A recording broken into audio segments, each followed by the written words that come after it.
कोल्हापूरला तुम्ही अंबा मातेचं दर्शन घेता की महालक्ष्मीचं? कोल्हापूरची मूळची अंबा माता महालक्ष्मी कधी झाली? नेमका काय आहे हा वाद?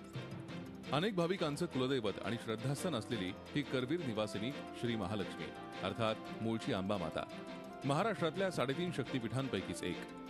ऐतिहासिक संदर्भानुसार मंदिर परिसरातल्या 11व्या शतकातल्या शिलालेखावर अंबाबाईच्या मूर्तीवर 3 वेटोळ घातलेला नाग असल्याचा उल्लेख आहे. 1894 मध्ये ब्रिटिश छायाचित्रकारानं काढलेल्या छायाचित्रातही मूर्तीवर नाग असल्याचं स्पष्टपणे दिसून येतं.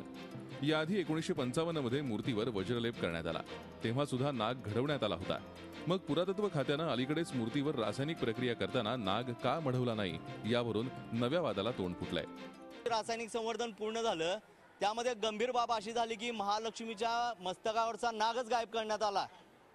हे नक्की चुकून झालेलं आहे का ह्याच्या मागे षडयंत्र आहे याचा भास होऊ लागलाय, कारण ही चूक वारंवार होऊ लागलेली आहे. मात्र आम्ही कधीच मूर्तीवर नाग पाहिला नाही असा अजब दावा श्री देवीच्या पुजाऱ्यांनी केलाय. पश्चिम महाराष्ट्र देवस्थान समितीनं देखील याबाबत मौन बाळगलंय. मूळ शैवपीठाच्या अंबामातेचं स्वरूप बदलून तिला विष्णुपत्नी महालक्ष्मीच्या रूपात दाखवण्याचा घाट घातला जातोय का असा प्रश्न या निमित्तानं उपस्थित झालाय. याबाबत धर्मशास्त्र अभ्यासकांचं काय म्हणणं आहे ते पहा. उत्तराभिमुख त्याच्यावर एक लिंग कोरलेलं होतं आणि एक अस्पष्ट असा नाग त्याच्यावर होता, हे सत्य आहे.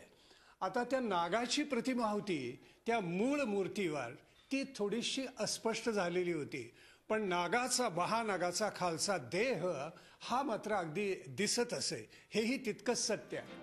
मात्र सध्या मूर्तीवर नागच नसल्यानं तो मढवण्याचा प्रश्नच येत नाही असा खुलासा पुरातत्व खात्यानं केलाय. हमको जो है कोई इम्प्रेशंस नहीं दिखा जो है स्नेक के हुड का, और उसके I have hundreds of photographs मेरे पास हैं जो कि शो करते हैं कि हमने जो है ट्रीटमेंट के पहले बहुत सारे फोटोग्राफ्स लिए जो कि शो करते हैं कि एक्चुअली मूर्ति की कंडीशन क्या थी, और उसमें इस तरह का कोई स्नेक का हुड हमको नज़र नहीं आया. मग आता प्रश्न उरतो तो हा की ही देवी अंबा माता आहे की महालक्ष्मी?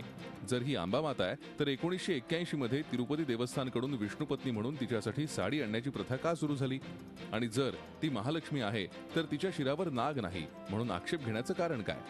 ऐतिहासिक संदर्भांमध्ये मूर्तीच्या भालस्थानी नाग असल्याचा उल्लेख आहे, तर मग तिची पूजा अर्चा करणाऱ्या पूजकांना ही बाब कशी दिसली नाही? या प्रश्नांची उत्तरं सापडत नाहीत तोवर हा वाद मिटणार नाही. Pratap Naik, Zee media, Kolhapur.